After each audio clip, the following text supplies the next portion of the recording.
Hey everybody, got my old Jazzmaster here. Well, it's not old. It's made to look like it though. It's made by Danocaster. He crushed it. It's awesome. I wanted, what's the name of this color? Burgundy Mist Metallic with a gold pickguard, and he delivered. It's so cool. It's got the Mastery hardware on it, so this bridge and the tailpiece are made by Mastery, and they're really great.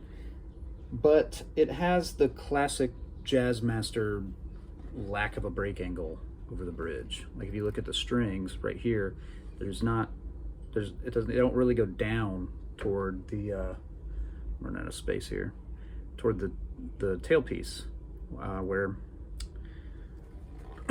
where the string ball ends are. So because of that, you get a lot of noise behind the bridge on this guitar and on Jazzmasters in general. And that's just kind of, for a long time that's been the nature of the beast, I guess. I didn't think it was really a problem, but if I play it, just sit here and play it acoustically, you can hear my kids playing in the background. You can hear noise when I play certain notes.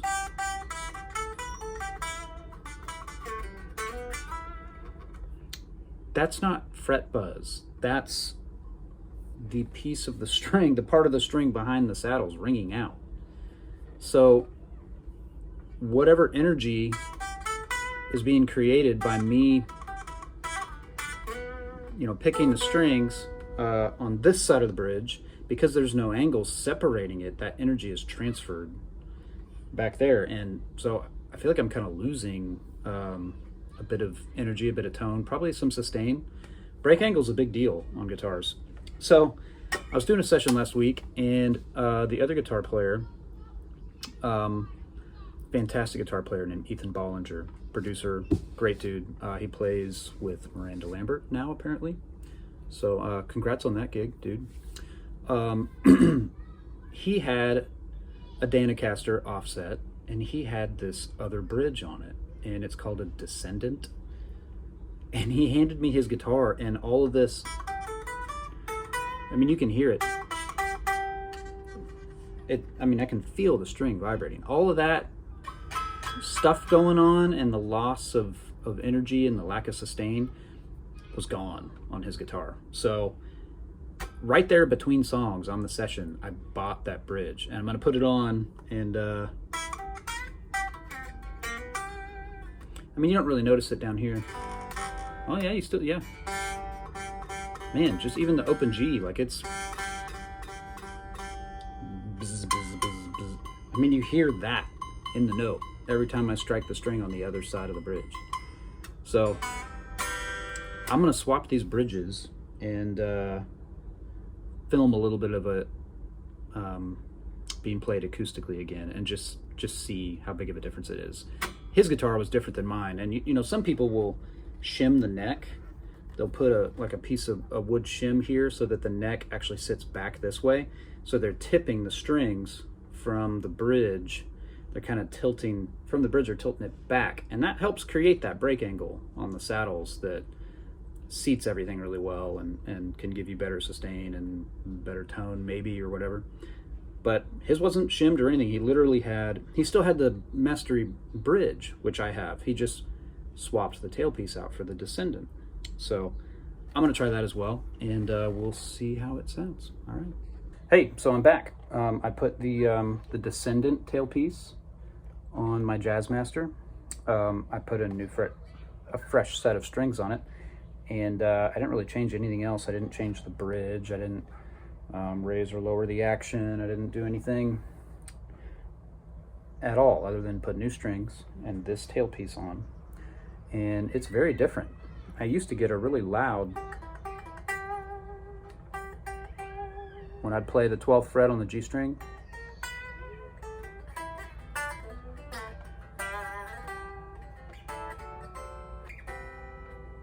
Everything just seems to be ringing out better.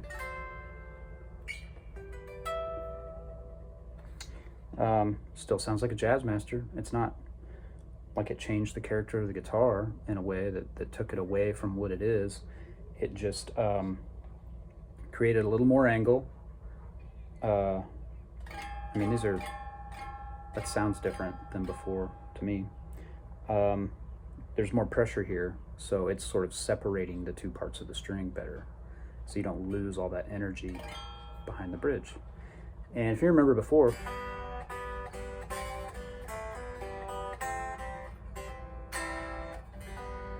I used to have real bad from these G and B strings, really, even playing them open. And now,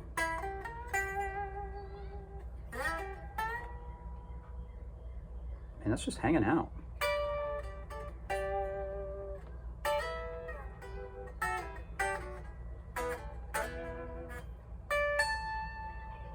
That's just hanging out too. That's a lot longer than that note used to last on this guitar.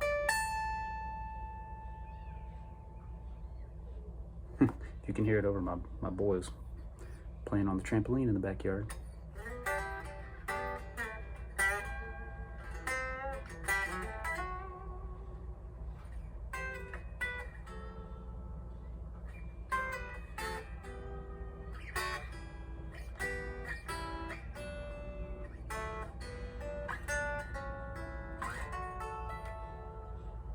Man, I mean, I think it's just much improved. It's not intonated any differently. Like I said, I didn't move the bridge at all.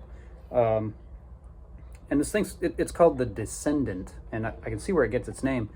You see those slots that they cut into the plate right here? The places where the ball end goes through and mounts to this piece, the actual tail piece, is sunken into the guitar, descended into the guitar. And in order to make that actually work without the strings rubbing and just getting hung up on this plate, is to cut these slots.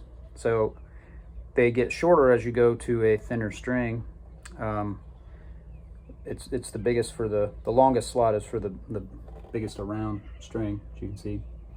So the only thing is I don't have my aged tip on my mastery trim piece. That's kind of sticking out to me, but I can change that. I can warm it up and pull it off. Heat gun or hair dryer will probably do the trick, and put a little bit of super glue, or I don't know, maybe some Loctite, even though it's not being threaded. I can put my age tip on that one too. So anyway, really pleased, and I'm gonna go. It sounds like somebody might have actually gotten hurt. They might just have their feelings hurt too. I don't hear any more screaming out, so that's probably the case. We've been working on letting them work it out themselves. We don't have to get involved at the slightest thing and get all like, what happened? Just, you know, they can work it out. We can let them do that. Let them practice conflict resolution themselves.